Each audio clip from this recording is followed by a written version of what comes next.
Welcome to North Dakota Hockey Central, your television home for all things UND hockey. I'm Alex Heinert.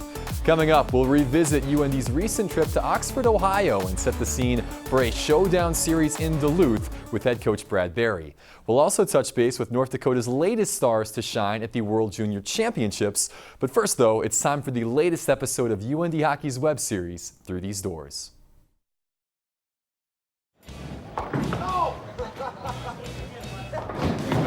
Grinding it out here for the last couple of weeks since Western Michigan, and the guys have done a good job. They worked hard. You know, we always believe in a little bit of team bonding and building.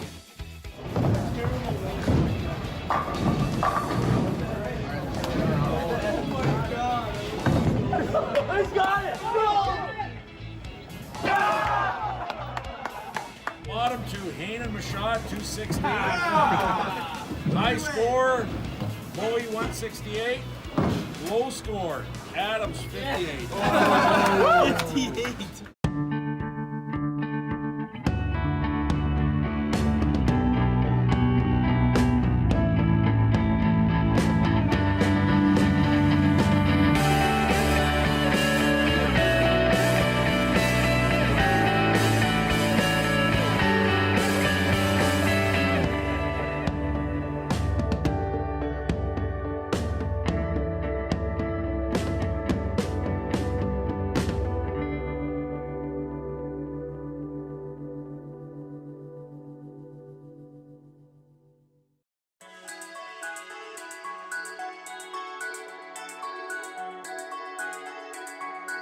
Growing up in Elk River, Minnesota, Matt Kierstead reflects on the fun times he spent on the ice. You know, I played a lot of outdoor hockey when I was younger, either going to the Hanky Pit, which is just a public outdoor rink there, or just to, you know, my buddy's house where we'd skate on the pond in his backyard. Well, it's kind of funny because both of my parents, neither of them played hockey. They're basketball, and then my dad played football, and my mom ran track. So we didn't have any hockey ties there, but my dad played softball with Mark Parrish when we were really young, and Mark Parrish was able to convince my parents to let my older brother play hockey. And then I kind of, you know, me and my younger brother both followed after him, so I guess that's kind of how I got into hockey. The siblings did not agree on everything, especially team allegiances. When I was younger, my family and both my brothers were Gophers fans, and I always kind of liked the Sioux just because I think when, you know, the Gophers would play North Dakota, I like to just kind of argue with my brothers a little bit, so I picked the other team. And I don't know, it's kind of stuck with me ever since then, and watching guys like Ben Blood play, he's one of my favorite players when I was younger, and I think just that, and, you know, the Ralph obviously is just a huge attraction to come here. His calming presence makes his teammates more comfortable from the jump. For me, coming in last year, I think he was a guy I definitely looked up to, and a guy that really made me feel comfortable in the locker room, and super easy to talk to, really good guy, pretty funny sense of humor too. So he's just really good off the ice with the guys, and I think that leads on the ice. When it comes to playing at UND, Matt has stepped into a leadership role, both on defense and on the power play. I think the focus going into this year was just kind of, you know, make the right plays, not try to do too much, and kind of focus on just the first pass and moving pucks north and kind of following up the play and adding offense when I can. You know, playing with Matt, it's super easy. He's always got a really good gap, super smooth skater, and then obviously his skill kind of speaks for itself. He runs power play like no other, and it's pretty impressive to watch. So definitely super lucky I got to play with him there last week. It's been great to have Gooch and Pinto on the two flanks on the power play, because those guys can, they're both on their offsides and they both can make plays and they can both shoot the puck. So, and I think Pinto is really good at that crossing one-timer he scored on it on Saturday against Miami. But I think that's key to be able to make those plays this year and have the confidence to shoot the puck when you think you have a chance instead of passing it up and trying not to make a mistake. He can shoot the puck, I think. One thing that I've noticed is just kind of more his passing ability. I think he's really good at just kind of being deceptive with the puck and looking guys off and feeding other guys. So really fun to watch, and something that personally I try to pick up on. As the season rolls along, the junior blue liner looks to simplify the game for himself and his teammates. Yeah, making the easy plays, trying to simplify the game. I think, the faster he can, move the puck and use the other players on the ice and, just go north and get it out of the D zone, I think the better you usually are. You don't want to spend more time than you have to down in your D zone. So I think just making the easy play, whether it just be, a short chip to a guy or going off the glass and just getting it out of the zone. Coach Barry was just saying it today that just any time that you can get a shot on net, it's not a bad play. Make the goalie make a save, and I think that's a great point. And I think just providing offense when I can, and when I see an opportunity to step in and take a shot, you take it, or you can make a play to someone else for a shot. I think everything is, and I think our offense is coming a lot better this year than it has the past 2 years, anyways. And I think that's a lot to, just trying to simplify and get shots on net and play more loosely and try to make plays too.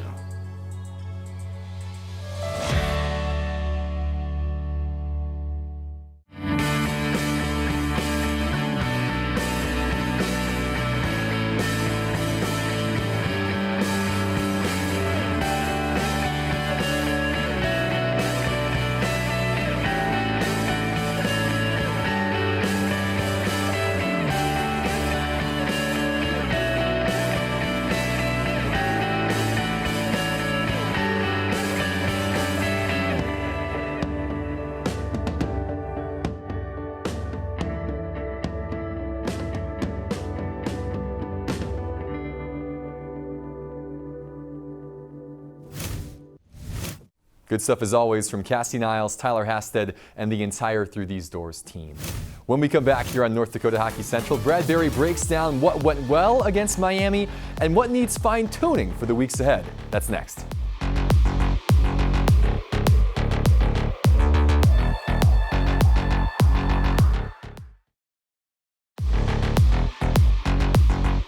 Welcome back to North Dakota Hockey Central, where we are joined now by UND head coach Brad Berry from inside Ralph Engelstad Arena. Brad, thanks for the time. Yeah, thanks a lot, Alex. After 4 games at home to start the season's second half, you hit the road this past weekend for Ohio in a series with Miami. As this was the second time this year you'd played the Red Hawks, how much did you draw on the first meeting in game planning for this matchup? Well, quite a bit actually. When we do our pre-scouts on the way Miami plays, you draw a little bit of a reference, how you had success against them. But the other part that goes into it is the pre-scout of their most current games. So watching, 3 or 4 of their latest games or their most current games that they've played, they've changed a lot in their game, and mostly it was their intensity and their compete level and their offensive ability. And saying that their power play is one of the best power plays in the country as far as efficiency, and knowing that we had to make sure that we tried to do a good job against them on the PK. But they've changed a little bit. They've gotten better as a team, and again, it showed. Both games in Oxford played out in similar fashion as you fell behind early on Friday and Saturday before fighting back. What led to the early deficit for your team on both nights? Just, I wouldn't say not a lack of readiness to play. I think it was just situational of 5 guys not being on the same page. We've given up a couple of grade A opportunities in both games to give them, that lead in a game. And one of the things that you have to do is be cognizant of the first 5 minutes of a game, of the push, they call it, where each team is trying to establish their identity or momentum in that game.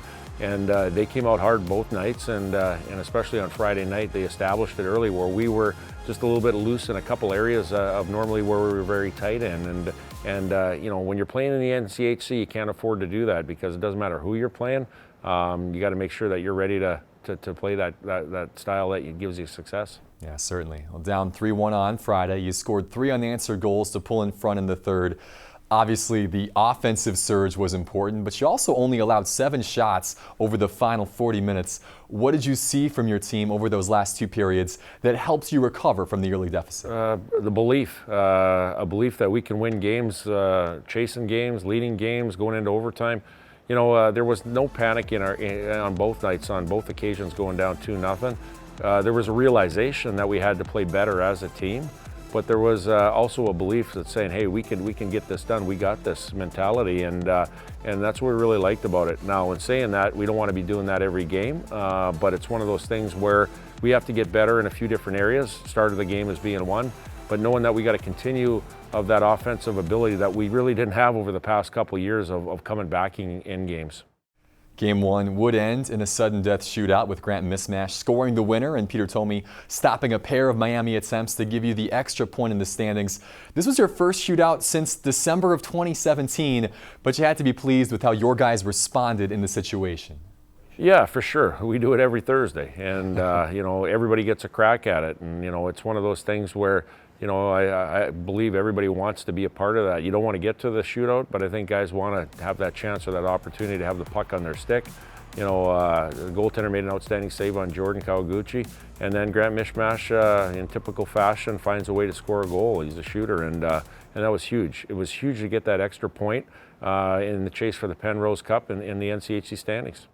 I mentioned Peter Thome a moment ago. Adam Shields started in Game 1, but you went with Thome in goal after the first period on Friday and stuck with him the rest of the way. Why the change, and what did you see from Peter this past weekend? Well, the change was more or less a team decision, not so much an individual decision on pulling Adam Shields. It was mostly try to get a bump out of our team, even though that, you know, Adam probably wanted maybe 1 or 2 of those goals back early on Friday night.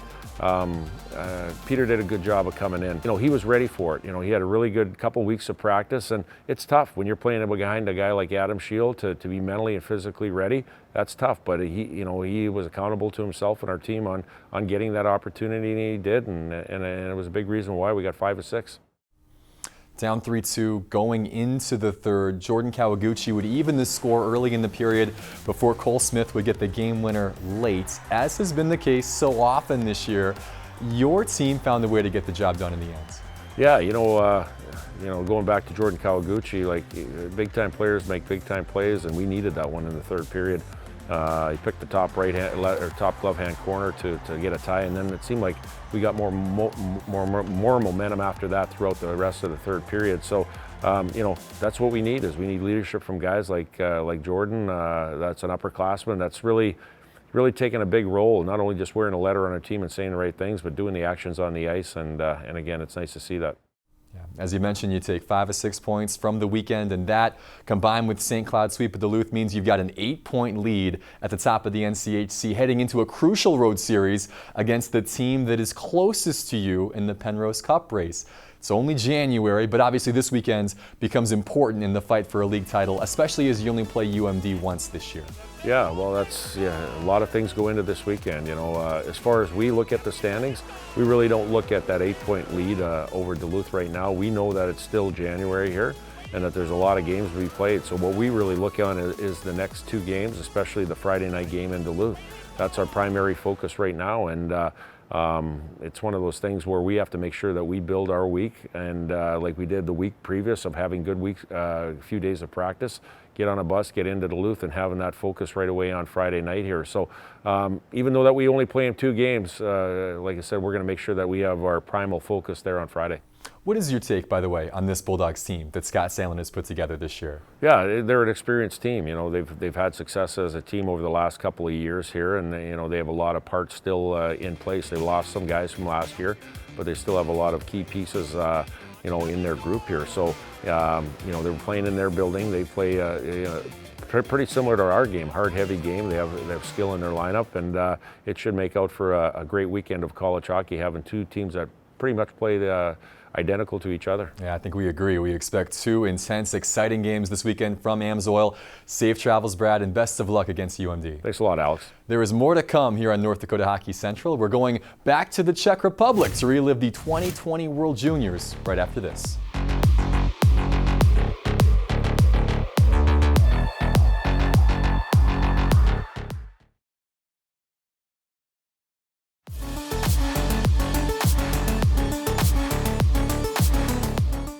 back. This year's World Junior Championships may have wrapped a few weeks ago, but for UND's Jacob Bernard-Docker and Shane Pinto, the thrill of a memorable 2 weeks of international competition will likely be fresh for a long time to come. Here's a look back on their recent experience representing Canada and the U.S. in the world's greatest junior hockey tournaments. The World Juniors is, an international tournament where all the top countries send their junior guys. Basically, it's just the best under 20 kids in the world, and you just compete for a gold medal. It's a prestigious tournament. A lot of future NHLers play there. Obviously a pretty prestigious tournament, and really honored to play for Canada in it. Had a great experience there. I just think it was just surreal, to be honest. I didn't really think much of it at the time, but I kind of sat back a bit and kind of thought about I get to represent my country and such a prestigious tournament. So obviously I was just grateful and I was just ready to go. This one is the biggest there is, so just really fun to be there, and think to have my family there, and some of the people that got me to this point was really special for me, and an experience that I'm going to carry with myself for the rest of my life. Welcome to Ostrava, the Czech Republic. It is Game 2, Day 1 of the 2020 World Junior Hockey Championship, Canada and the United States. The first time I put the USA jersey on to play Canada gave me a little bit of goosebumps, so it was definitely really cool. Definitely, a super exciting day. Opening it with the U.S. was something special, and definitely a big test for us right off the bat. When you enter the rink, you kind of go side by side. You could just kind of feel the tension between each other, and it was just awesome. I don't think I've been in that kind of atmosphere where everyone just kind of hated each other just on the ice. Shane Pinto from North Dakota will face off against a teammate. Jacob Bernard-Docker also plays there. I think he said something about having a few tricks up his sleeve, and I kind of mentioned that. Oh, I don't think so. I kind of watch him every day in practice. So, but he did score 2 goals against us, so I don't really have the upper hand on that one. In the first period, he kind of I was going to a face-off and he chirped me, and I was like, don't chirp. He's not that good of a chirper, so I just kind of laughed it off. Super fun to play Shane there, and he had a great tournament, and just really fun to play internationally against him. Pinto in front, gets it, score! Shane Pinto with his 4th goal of the tournament. You don't really realize how big the tournament is until everyone starts reaching out to you and texting you and just reaching out to you on social media. And you can just tell it's a big deal, and yeah, that's probably the one thing I'll take away from it. Bernard-Docker walks in, shoots, scores! Jacob Bernard-Docker. It'll be Canada and Russia in the gold medal game in Ostrava on Sunday night. The biggest thing for me was just trying to enjoy that atmosphere, enjoy all the Canadian fans there, and just really take it all in. Pretty crazy ending to the game there. I think that's a game that'll definitely go down in World Junior history as one of the coolest finals. Keel scoring there right at the end of the game. It was just super exciting to be a part of, and very thankful that I could be there. I think I looked up at about 3 seconds and just couldn't wait anymore to throw my gloves and head into my goalie, and it was just pure excitement and something that you work your whole life for. It's a gold medal in Ostrava as Canada comes back and beats Russia for its reign.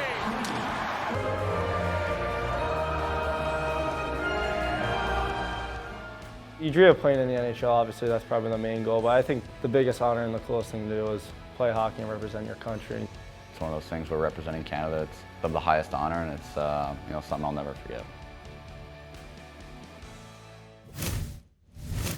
JBD became the 13th UND player to win gold at the WJC after leading Canada in minutes played for the tournament and tallying the primary assist on the gold medal winning goal, while Shane was second on Team USA in scoring with 4 goals and 3 assists in 5 games. All in all, a decent World Juniors for those two. We will shift our focus back to the college hockey scene when North Dakota Hockey Central returns, including a preview of a 1 versus 2 matchup in the NCHC.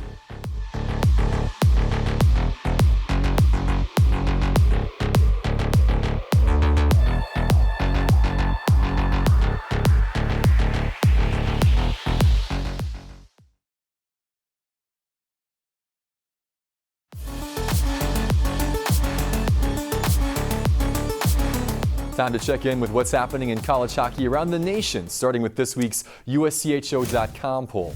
Despite their efforts in Miami, UND's run atop the rankings has come to an end after 4 straight weeks, as Cornell has narrowly moved into the #1 spot by just 2 votes after their series win against number 15 Northern Michigan. It's the first time this season that the Big Red have held sole possession of the #1 ranking. 3 teams in the conference are in the pairwise top 12 at the moment, and not surprisingly, they're the top 3 in the NCHC standings. UND has opened up an 8-point gap at the top after their 5-point weekend in Miami, coupled with St. Cloud State's sweep of Duluth. Those 6 points have moved the Huskies from 8th to 5th, putting them back in the conversation for a home ice spot in the NCHC quarterfinals. St. Cloud can actually overtake the team ahead of them, 4th place Western Michigan, with a series win in Kalamazoo this weekend. The same story goes for Colorado College, who hosts Omaha in a battle at the bottom of the standings, while Denver carries a 9-game unbeaten streak to Oxford to take on Miami. North Dakota will remain on the road this weekend as they'll make the 260-mile trip down Highway 2 to face off against 2-time defending national champions Minnesota Duluth. This series marks the only time these two will play each other in the regular season, and it'll likely go a long way in deciding who lifts the Penrose Cup this March. Obviously, we have to go in and establish our game right away. Just being physical and playing fast like we do, and like we know how to. And UND, UMD 1 versus 2 in the NCHC standings. North Dakota's won 3 of the last 5 in this series, and they will look to keep that trend going at Amsoil Arena this weekend. Game 1 Friday is live on CBS Sports Network, while MidcoSN will carry game number 2 on Saturday night. That will do it for us this week on North Dakota Hockey Central. On behalf of our MidcoSN crew, I'm Alex Heinert. Thanks for watching. Enjoy the hockey this weekend.